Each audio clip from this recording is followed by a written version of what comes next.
Hello, everyone. I'm Zainab Selvi, and I have the great honor to be on stage with the India's biggest movie star, Amir Khan. Thank you.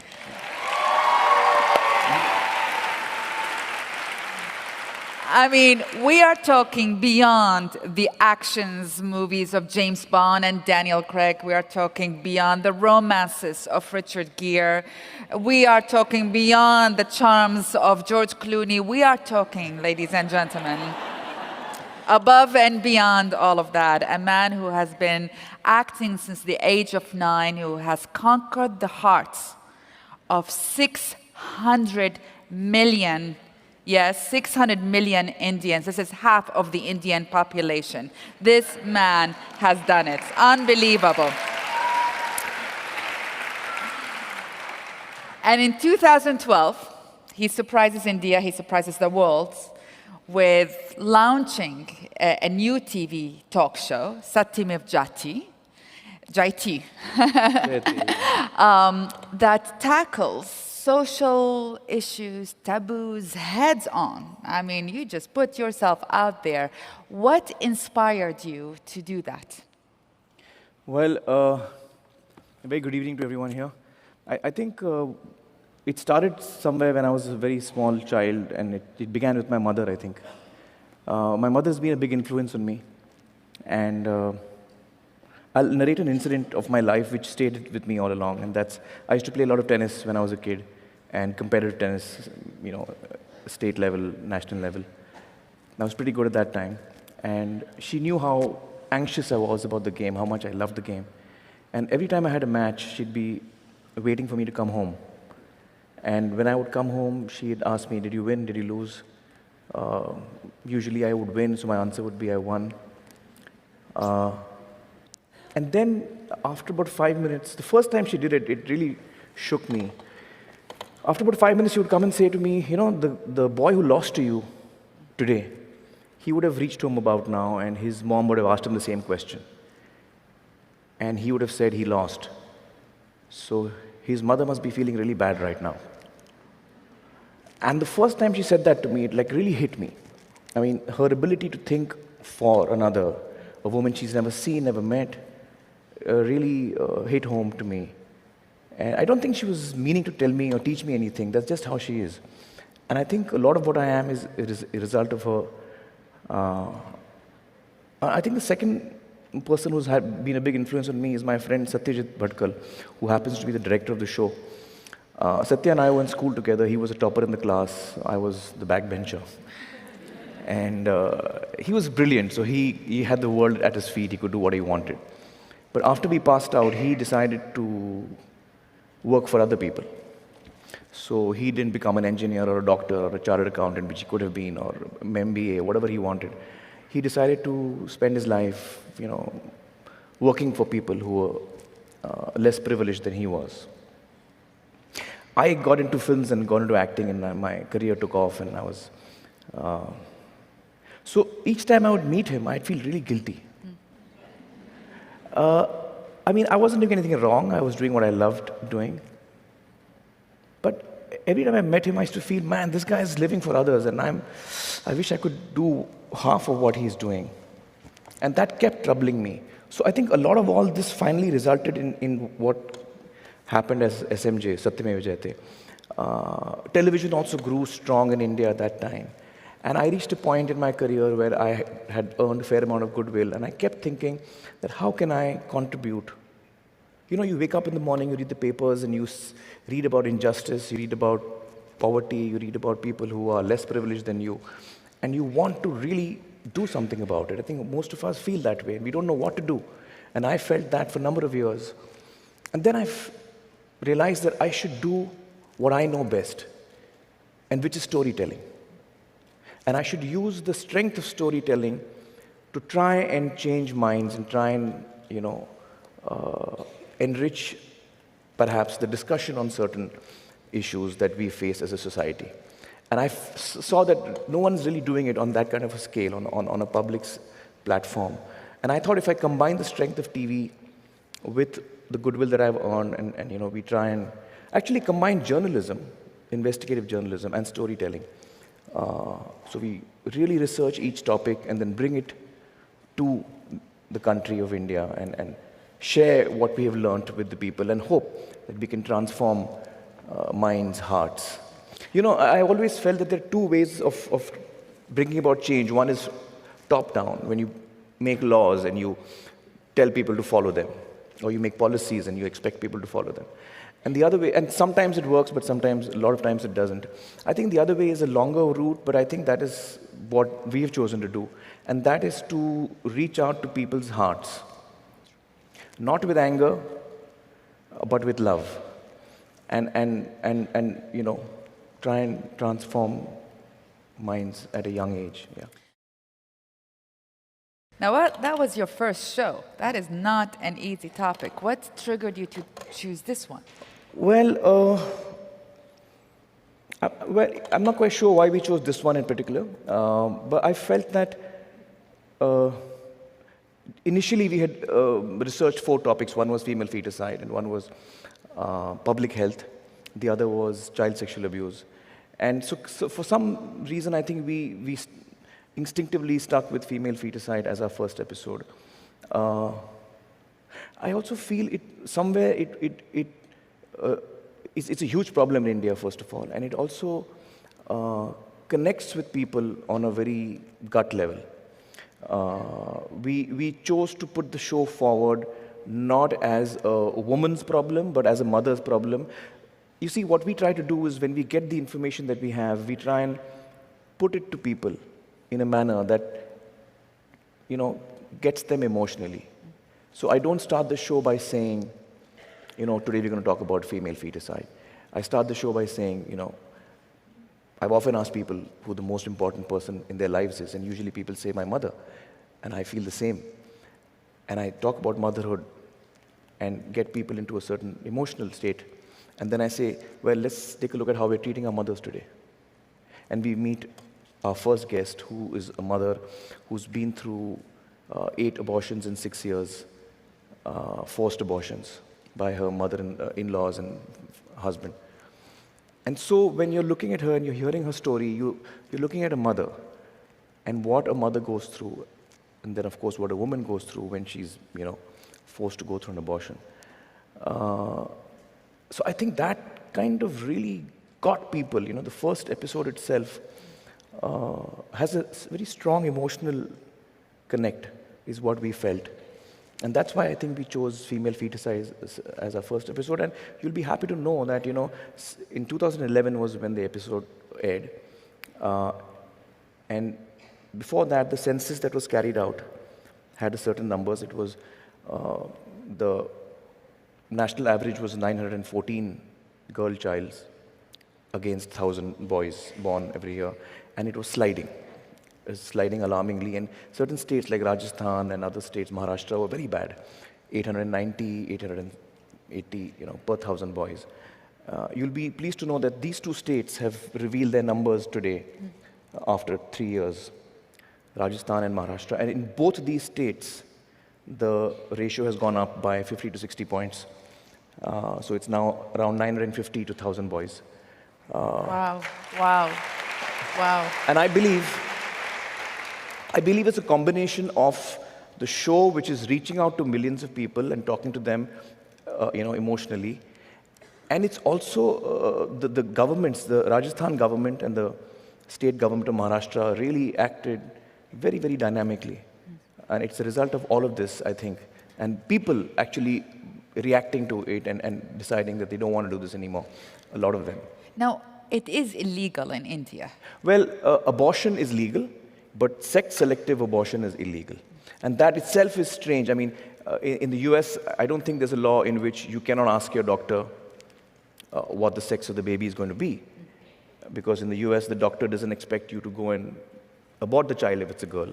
So you don't need a law over here which tells you that. So in India, we have a law where you cannot ask the doctor what the sex of the child is.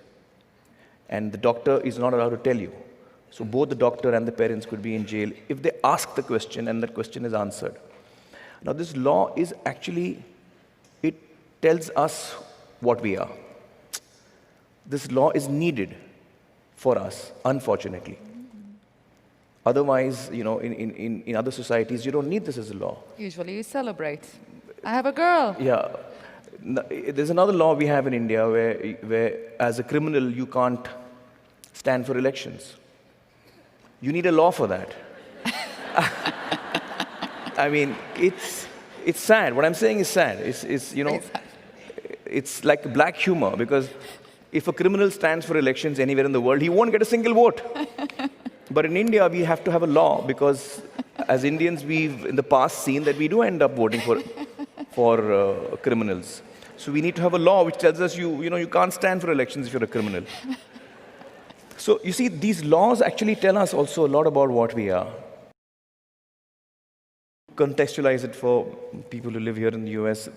I would imagine about 90 to 95% of people in India have either given dowry or taken dowry or both. So when you're communicating to the huge majority of the country and telling them that what they have been indulging in perhaps is not the best thing to do, and most probably the TV that they're watching your show on has also come in dowry. So you have to, which is why it is so important for us to communicate this with love. And we had this discussion very early on with the core team. I said, with what driving emotion are we doing this show? Are we doing this show with anger? Because then our conversation is different.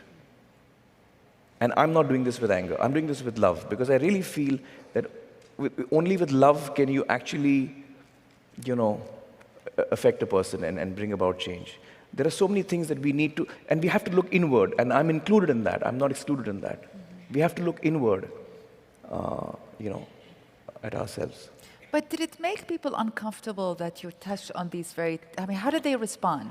Well, by and large, the huge majority, the very positive thing I want to tell you is that the huge majority of Indians has just loved the show. And that speaks a lot for what India is today. It speaks a lot for the fact that India wants to change. India is ready for change. I mean, I would have imagined, none of us had imagined a show which is picking such heavy topics would be so popular across the country. And the fact that it is so popular really speaks well for us as Indians today. That we have issues, we have problems, but we want to leave them behind, we want to come out of them, and we really want to move ahead and improve ourselves. I think that's what the success of the show tells us. Has there, how do you come up about choosing the subjects? I mean, we have a lot of fights. And are there subjects where you say, we're not going to touch that? No, so far, that's never been the case. We've picked really difficult topics as well. One of our really difficult topics was untouchability, which is a big issue in India. The constitution of our country says that we're all equal. But in reality, that's not so yet. It's a journey that we have to, it's still a journey that we are on to reach there. Sure, equality is an issue in a lot of societies, I think, but in India, because of the way the caste system is, it just makes it a lot more complicated. And that's a very touchy topic as well. It's a topic that people feel very emotionally about. And 15% of India, roughly 15% of India is Dalit, which is the untouchable caste. And so therefore 85% is not Dalit. And we are communicating with the 85% of country, speaking to them about, what are we doing? What are we doing? Is it right? Are we comfortable with it? So how did you go about that? Well, we in all our shows, in all our topics, we're just honest, but we do it with a lot of love. We do it with a lot of love, so that people. Let me say this much: that while the majority of the people have loved our show, there has been a minority, probably in every topic, that doesn't like us. Like there are a couple of men's organizations which hate me. They keep writing to me emails about men's problems, and why don't you take up men's problems?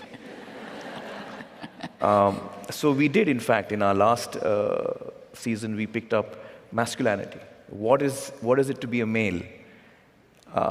Because we figured that unless we relook at and hopefully redefine what a man is, things are not going to change. Uh,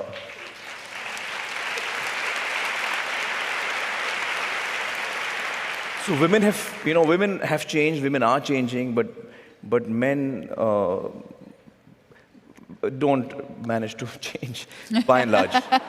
By and large, we're a stubborn lot. So we thought we'd look at, what is a real man? Is a real man someone who goes and beats up people?